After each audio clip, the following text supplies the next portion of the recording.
Welcome to the People of Nature podcast. Today we have with us a multi-talented researcher and conservationist, Anand Pendharkar from Mumbai, Maharashtra. Welcome Anand to our podcast. Thank you, Pankaj. I'm very happy to be here. So let me introduce you to our audience, Anand. Anand Pendharkar is an ecologist, social entrepreneur, author of multiple books, motivational and TEDx speaker, certified international zoo educator, professional teacher trainer, and visiting faculty. He has a MSc in wildlife biology and headed the environmental sciences department in the prestigious the Doon School, Dehradun, from 1994 to 1998.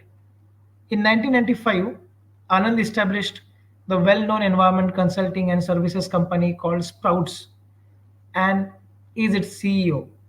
Sprouts is conducting different projects like butterfly gardens, terrace farms, documenting biodiversity as well as camps and treks for schools, colleges, housing colonies, and villages.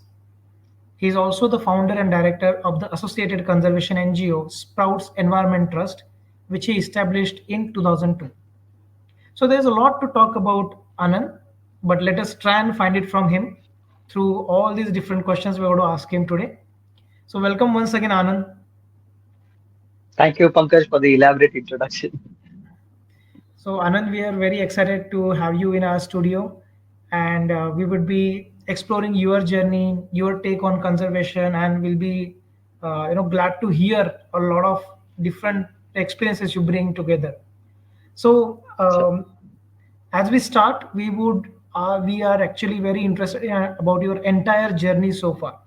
So I'm going to go one by one, and let us try and explore more about you. So, Anand, since you are working in the field of conservation, did proximity to nature come to you in your early days or did it develop into time? Was this field the default path for you? I think now that I look back, it seems like it was the default path. My parents used to remind me that when I was barely few months old, I used to, when I started to crawl, I used to run behind sparrows who used to come into the house in the old house that we were. And my first babbling and talking was with sparrows from our window. So but after that, in my 10th standard vacation, my parents sent me to Pune, where I met a person called Kiran Purandare, and Uh, I got my first lessons of bird watching and nature from him. And from there, I think, it was not no looking back. I knew at the age of 16, 17 that this mhm, is what is really exciting for me. Of course, I had a childhood ambition that I wanted to be a pilot or, be in Air Force and things like that. In fact, in my bachelor's also, I tried to get through the CDSC exam and Combined Defense Services. mhm. But eventually, it landed me in the Wildlife Institute. So I think, yeah, in my mind, uh, that was always there. That yeah, I think I want to be a wildlife biologist. Wow. So pretty, early stage of your life, it was already sort of imbibed in you that you want to work in nature. Great. That's great to Yeah. hear actually. And we see that you have tirelessly worked in this field for 30 plus years. So that's a huge amount of time that you have spent here. What keeps you going even today? I think nature, is a very healing, soothing. It's very joyful space. If you go into the wilderness areas, you meet tribal community people who are very simple people. They Yeah. share their food with you. They share their lives with you. You can go into the high mountains. You can go diving into the oceans and look at corals. You can, even go and do cleanup drives so it's a very enriching experience. Of course, there are challenges, but I think overall there is great amount of romance. Sitting on Chambal River, looking at gharials and looking at the Milky Way galaxy over there. Uh, you can't pay crores of dollars also to get the kind of experiences as wildlife biologists that we must have got in field. So I think it's a True. very very rewarding career in many ways. Yeah, I completely agree with you. I mean, whatever you just said, I just went all these different places and experienced myself. Yeah, it's so Exactly. vivid. I mean, yeah, I mean, I completely agree with you that all this is just the beauty that keeps you going every day, and I think our responsibility towards it, because why you are working, in this field. It's been really a long time that you have dedicated yourself in this, conservation domain. So See, you have honestly, what to, I say Mhm. is that, see, if I did enjoy it now, however much money somebody gave me, I would not Yes, keep on doing it as dedicatedly, So it yes, makes me feel very happy, and that's the reason it keeps me going more so, that way. yes. I completely agree with you, Anand, on this. So you have done considerable biodiversity research that we see, especially in Himalayas. So what are your key Hmm. findings from the same? One thing I've been all the way up to Siachen and climbed Mhm. into Nanda Devi and Trishul and these areas.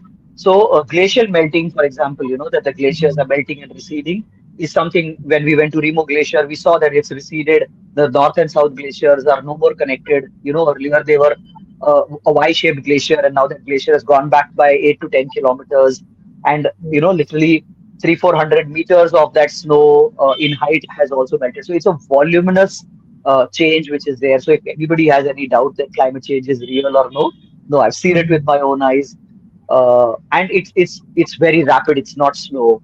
And that wildlife species, including plants, are climbing up into the Himalaya. They're going into the colder zone in what we call as the beyond tree level. So butterflies from lower areas are moving up into higher elevations. Yeah. But the sensitive species which are from the high altitude areas, they are getting squeezed into very narrow temperature and climatic zones, and Yeah. they are going to be very much at risk, with climate change happening.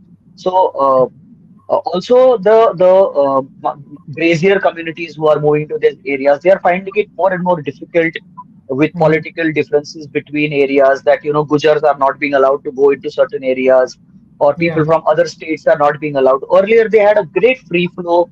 They could go from one region to the other. There was plenty available for people. But with Mhm. floods, with political sort of boundaries and other things, the Himalaya are also now getting fragmented. Earlier, it was one segment. Right. Mountain people were mountain people, whether you are in Kashmir, whether you're in Himachal or Mhm. Arunachal, they were all mountain people. Now things are changing a little socio-politically Mhm. as well as ecologically. So it's an area that we should really look into very sharply. Yeah, yeah. I mean, you have just gave us a glimpse about biodiversity, climate change, and also socio-ecology, and how climate change is driving, all these changes happening, especially in Himalayas. So that was pretty insightful. Thanks a lot, Anand, for that. My pleasure. So let me also discuss about your work at Sprouts, which is a multidimensional, multi-pronged, from conservation leadership, training programs to nature education to on-ground cleanups, ecotourism and social entrepreneurship. So many things you have been doing through Sprouts. So can you tell us more about the main objective and the latest ongoing work of this organization? So, see, basically, we started as a company actually in 1995. We are in our 30th Mhm. year. And Mhm. the idea was being self-employed, doing what I want to do, Yeah. travel places, take people and share those kind of experiences. But while doing that, we also realized that, community members over there, many people are leaving those places and going to bigger cities to look for jobs. So we said, Mhm. why don't we find ways for them to remain in their natural areas, in their original areas, and give Right. them livelihoods, so that they can be engaged in conservation. Correct. So that was sort of the premise that till a person's belly is not full, conservation cannot be achieved. Mhm. And we then worked around things. So the cleanup drives also, I'm an atheist, but we were doing, the post Ganpati Visarjan cleanup drives and Mhm. making eco Ganeshas, because Yes. I wanted the ocean, marine creatures, which I've been documenting, to be protected. So I said, till I don't give people solutions, then Mhm. they're going to keep on destroying it. So let me work on the solution. So that's the reason the entrepreneurship part came in. We started creating Mhm. eco-friendly idols, doing research in that with paper mache, with clay, with natural colors, and all those kind of things. Mhm. So, one has to diversify. Then Yes. communication comes into it, creating audio books, creating Yes. apps, Yes. creating, educational but infotainment materials that are there. So, Yeah. one tends to, as you go ahead, you realize that you have to talk the language that a common person understands. Mhm. Science and research is good for you and me for certain conferences and other things, but if Yeah. you want to the common masses to be able to do it, then you need to probably make jingles, you need to make videos, Mm. or podcasts like these. That's the way that you will start engaging common public, and talk the common person's language in multiple languages also. So Yeah. that's what has been, our aim in the way we progress with it. That conservation is for everybody. It's not only for the rich and the very highly academic kind of thing. Yes, yes. That- So, I mean, that's pretty interesting since you are mentioning about outreach that you have been doing. So, I mean, one part of your organization focuses more on entrepreneurship and engaging directly with the people, and second is into more of a conservation outreach. And since you are mentioning that conservation is not just for a class of group of people, but it's for everyone. So Okay. you also see that you have made a big contribution in environmental communication through written media. So, how Hmm. important is this medium for communication? Do you think media coverage of environmental issues need to be more balanced and more expansive? Uh, I would say, definitely, we are getting very biased kind of Mhm. media coverage nowadays. You either get an industrialist's point of view, or you get a politician's point of view. They get more Yeah, bites or more space on the camera to talk about, oh, we are going to reduce carbon dioxide by introducing metros. The whole communication is getting, distorted, for people to believe what they are saying, and the correct. scientific knowledge that is there and the scientific information, people like you and me who've done extensive research, those voices are not, as much heard. Yeah. Sometimes it is our own mistake also. I see that researchers are very shy to go and talk to, Yes. television or on radio and things like that. They want to stay in their own private. Oh, I am a introvert. Conservation cannot be Mhm. achieved by introverts. You have to be professional extroverts, to Yeah. be able to, reach out to more people. So Correct. I speak 5 languages. I try to use my language skills to, go and reach out to more and more people. And that's the reason I started writing in newspapers. In fact, Dr. John Singh, who recently passed away, that is one Yeah. of the things both he, Dr. Rahmani, they've all taught us that in conservation or in research we say publish or perish. I think that's Yes. the same for, other things also. Write in Diwali Ank, write in Ganpati magazines, find Durga Puja magazines, any place school, magazines. Of course, Yeah. I got newspaper columns. I have had extensive newspaper columns. So, Mhm. even Rajdhani Times, there was a newspaper in the time, in Rajdhani, where I have written articles about. So try to find every possible place where you can take your voice, your own Correct. knowledge can be shared with public. Uh, and that then automatically, then the media cannot ignore you. They will Yeah. then start following you when you become a very important voice in the conservation or in the communication space. So I've have morning shows who've called us and who talk to us.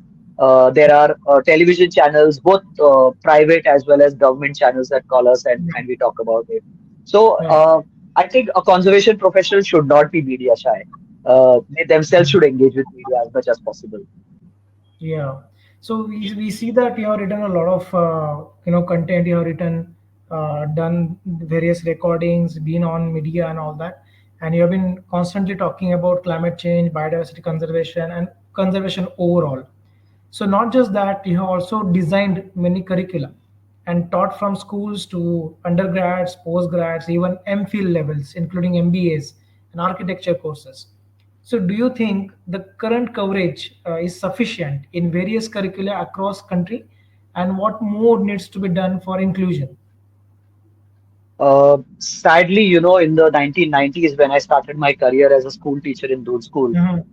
Yeah. I had designed the environmental science curriculum, and then it became a compulsory subject for the ICSE students, and more than Yes. 600, 700, or 1,000 schools across India had that curriculum.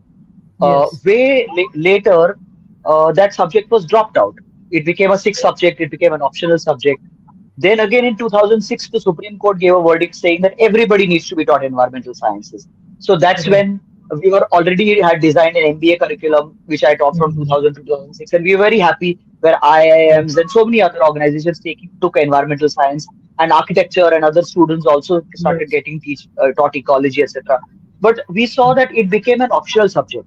If you feel like, if you want to, you can take that subject. But I Yeah. feel that, it is very, very necessary for an engineer, for a doctor, for an architect, even for journalists. All of them should have some basic grounding in environment, in ecology. An Yes. ecological understanding is a 360 degrees view. So, Yes. that's where I now say that I don't teach pure wildlife courses anymore, because there are biologists to teach that. I Yeah. now teach the allied courses. I teach the integrated learning courses, because Mhm. that's where I feel the fun is. That's where, the different voices. Because an architect, if he doesn't get taught about conservation and about what can be inclusive architecture, they will Yeah. create structures which will be bad for wildlife, which will be bad True. for rivers, which will be bad for mountains. So I think Yes. if we bring them into the fray of conservation, they can contribute very beautifully. Mm. For example, Mr. Ullas Rane, who designed the Center for Conservation Education, or many Mm. other architects. Let's say Yeah. take a person like uh, this uh, Pradeep Kishan, who wrote The Trees Mm. of Delhi. Now, he's an architect who understands what urban trees are about, and then created the restoration site called Yes. Kishan Bagh. So I think, once we get other people, or even see somebody like if we get programmers, if we get technological people, where sound recording and other things can be brought in. Yeah. Yeah. So I think there is more possibility that we could do collaborative research together also. Yeah. I So completely definitely agree. the curricula needs to be strengthened.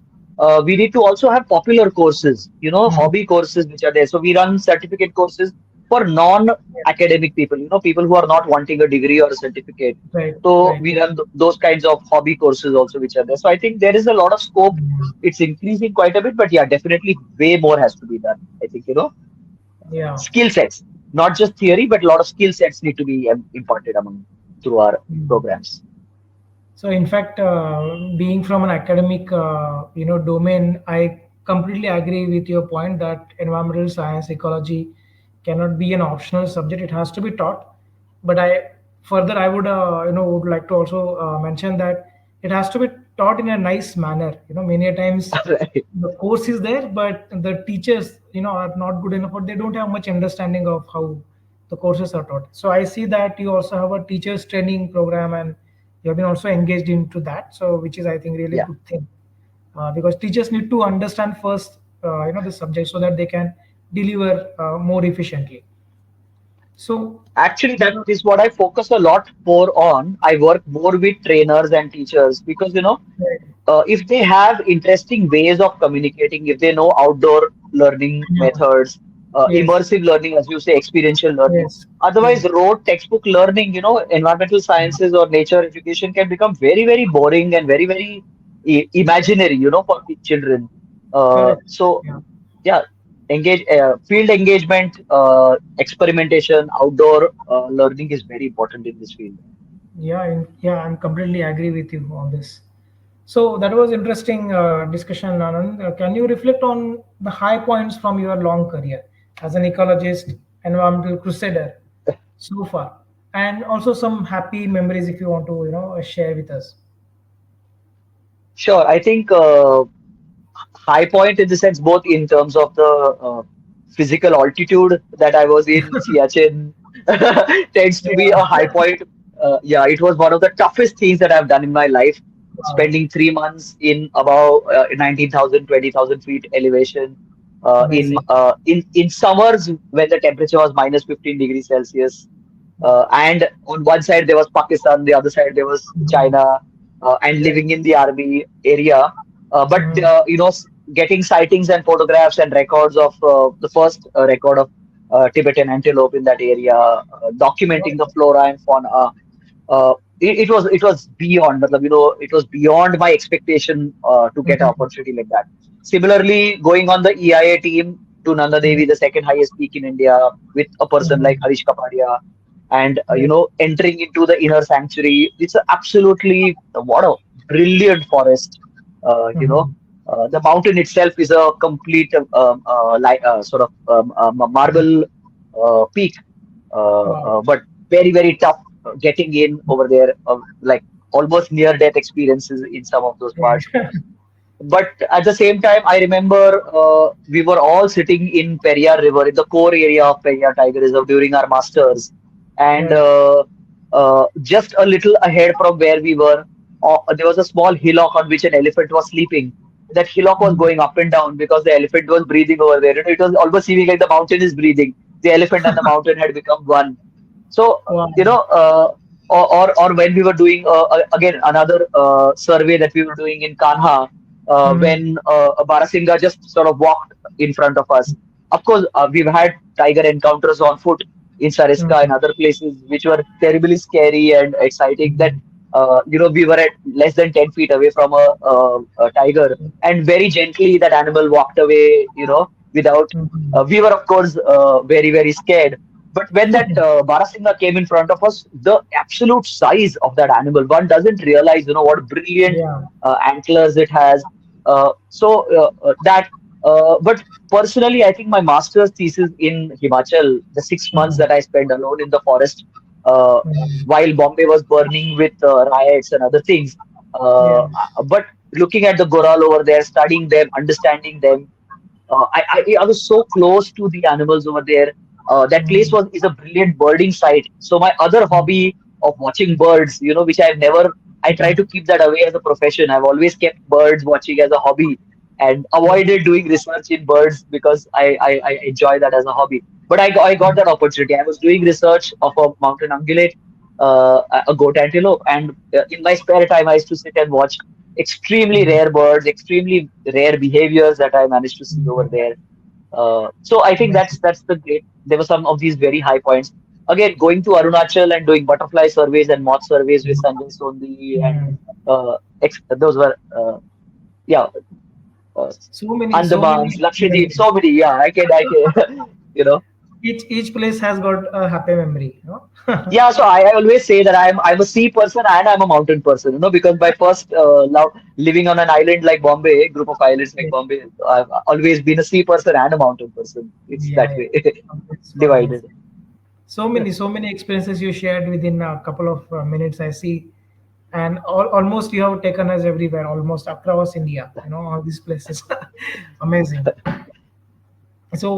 I mean, that's really overwhelming, you know, for our audience to learn so much in such a short span of time. But let's also come to the some serious, issues, concerns about environment. You have been prominent in your activism for environmental causes. So, what was your biggest success so far? You were central in Aarey Forest protests. How was the experience, and what is the latest development in that situation? So, in conservation, there is no permanent success and there is no permanent failure. Hmm. We managed to delay the yard being built by 12 years because it is on the conjunction of three rivers, and it's a great biodiversity hotspot. We've been documenting that place for 30 years now. So we Hmm. showed that to the court. Being called as a subject expert by the Chief Justice of Bombay High Court was, I think, a very high point. But unfortunately, the petitions were weak. Several, incomplete scientific evidences were presented. So all in all, of course, the government was also hell bent on making the yard over there. So now the Oh, yard is built over there. But my fear is that when this year's monsoon or the next year's monsoon, I will feel very sad if that yard goes underwater. In mhm. the floods because it is built on the tri-junction of a river that somebody cannot change. Correct. Also, if someday in the morning the first say 5:30 or 6 o'clock metro leaves the yard and there is a leopard sitting inside that and there is a mauling or there is an accident that happens with people, or a Mhm. cobra or a python, which was, that yard is built on a python breeding site. So Oh, all these things have been ignored. So while we've managed to, get many more, we got lakhs and lakhs of people made aware. It became a global campaign. I think after Chipko, it was one of the yeah. largest campaigns where citizens across the world engaged. So Yes. that was a success that we actually got common, simple Mhm. urban citizens and global citizens to engage in a conservation debate. But at the same time, the yard is being built. Yeah. We never know. Things might change. Like the Shinkansen, maybe some sense might prevail in the government, and they might say, okay, let's actually shift it to a much better place. and the Mhm. suggestions that we've given might. So I don't believe that it's a permanent failure or a permanent victory. Also, Yes. it's a sliding scale. We may get some Mhm. victories from that as well. But Okay. yeah, definitely we engage with the politicians, which is what a Mhm. democratic process is about. So I think we're very happy about that. Wow.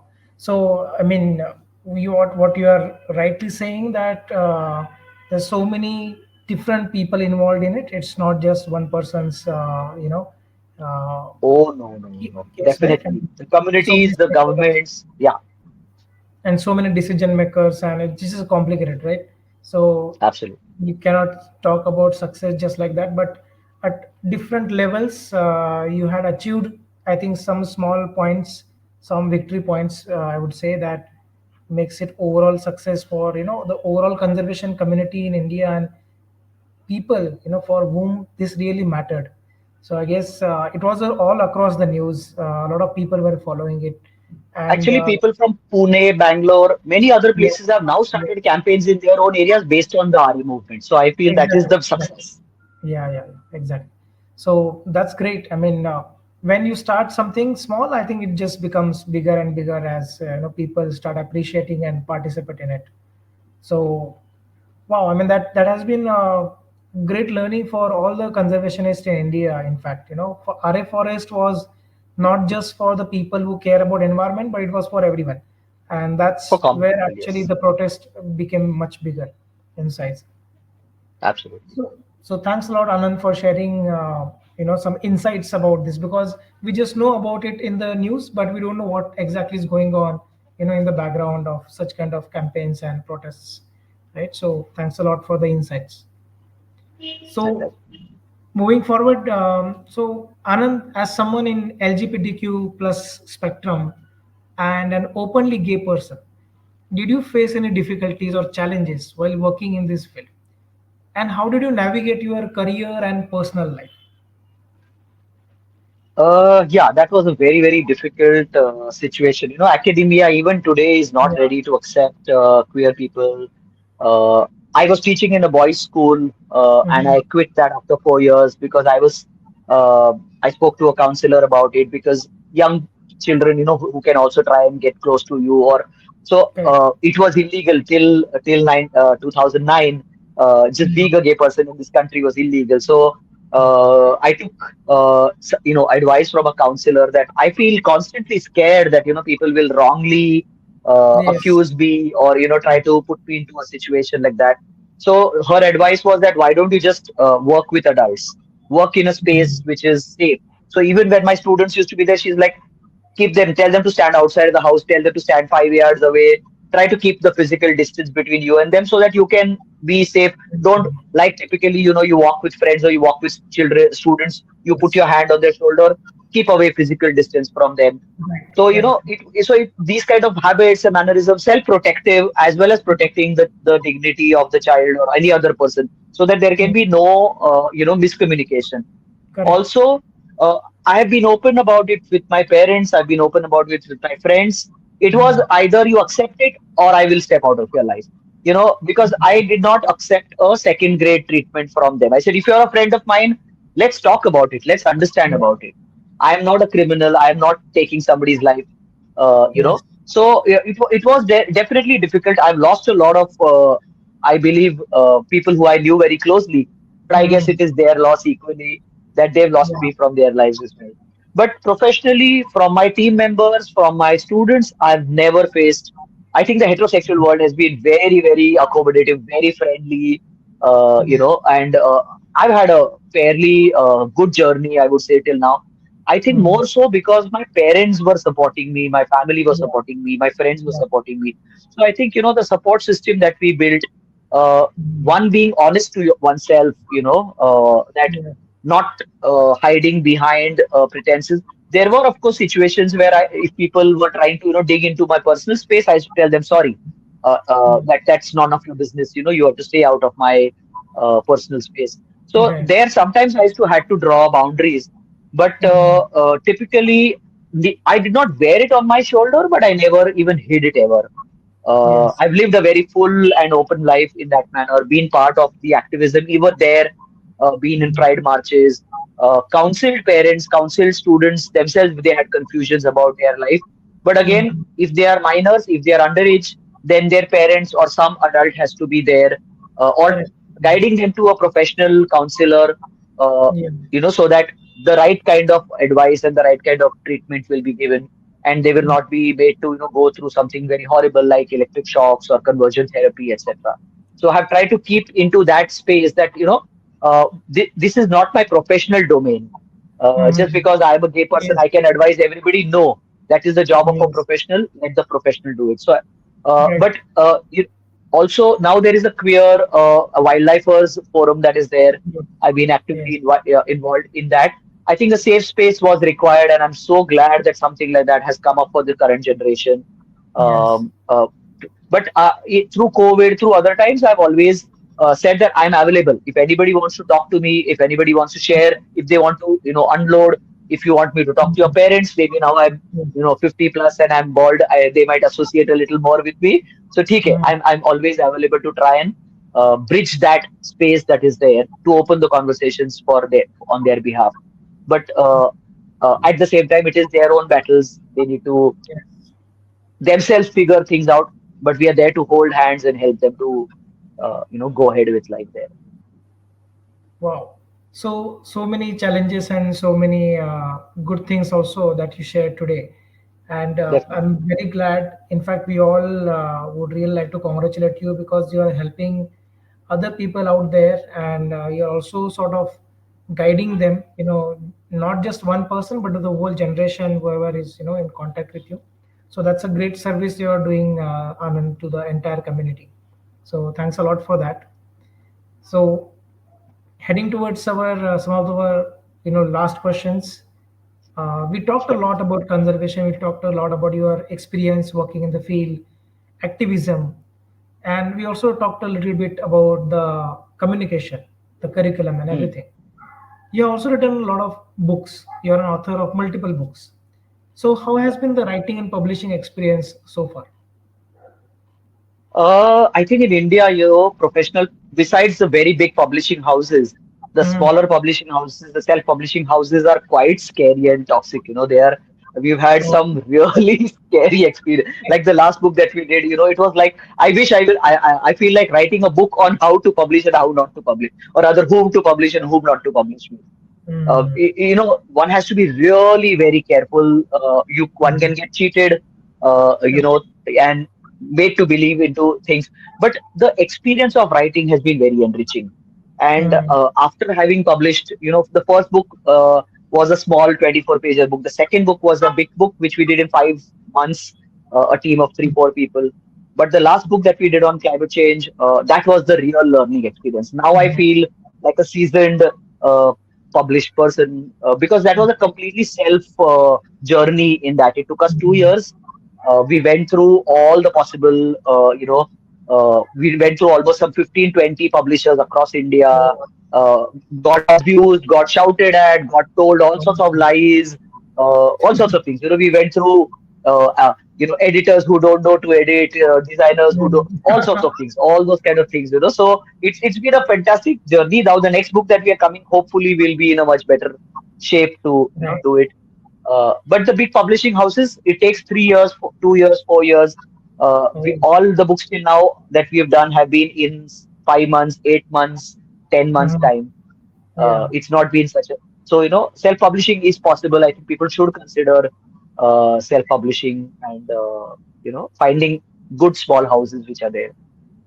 They can Okay. contact me for references if they want. Okay, okay. Yeah, We'll provide your details anyway in the podcast, so they sure. can contact you. Okay, great. So Anand, I mean, so many different things to learn from you, man, and interesting, experience so far listening to you. So coming to my last question for today's podcast, what is the one message would you like to send out to our audience? I think first and foremost, think about what you enjoy doing 24 by 7 in your sleep, in your dream. Don't listen to what your parents are saying. Don't listen to what your friends are saying. Just listen to your own mind and your own heart. what is there in your stomach, what makes you excited the most, whether it is cricket, whether it is music, whether it is whatever. Don't struggle. Though so and so is a bird researcher, I want to be a bird researcher because Pankaj is very famous. I want to be like Pankaj. No, Pankaj is famous because Pankaj has the skills, Pankaj has the capacity to do what Pankaj is doing. But you may or may not have that. You find what your ikigai or what you're really good at and what excites you, so that's one thing, that find your own space. Uh, I always feel, somebody like, if you're a big singer and then if you talk about conservation, Mhm. maybe more people will look at you. If you're a great cricketer or a great tennis player, maybe Mhm. there are more followers for you as a film star. Yeah. So you can, everybody can be a part of conservation. Yes. You don't necessarily need to be a scientist. I also, I think, did my degree, I did my science, I yet do research, but my primary work is in education and communication. So Mhm. find your voice. What is your inner joy, where it comes from? Because if you have joy, if you feel happy doing what you are, literally 24 by 7 in your sleep also, you'll be dreaming new projects. You'll never feel tired. You'll be able to adjust with your families, with your friends, and they will come along with you, because that joy is infectious. It brings in more people closer towards you. So just find your personal joy, and yeah, please join in NGOs, join in research groups. If you're great at photography, offer your photography skills. If you're great at driving, offer your driving skills. If you're Mhm. great at programming, offer your programming skills. We need all of that in conservation. So yeah, please support conservation work. It's going to make all of us survive, for a longer period of time, and allow all these beautiful creatures also to survive with us. Wow. And that was amazing experience and amazing talking to you. And great message indeed to all our audience. Find your inner joy, find your passion, find something that you care for, and don't compare yourself, to others. This is what Anand is saying. Thanks a lot, Anand, for being a part of this podcast. We really enjoy Thank, talking to you. thank you, Pankaj, for asking me. I'm so happy to have done this. This has been a great joy. I'd never even thought that I'd have so much fun on it. Thank you. Thank you, Anand.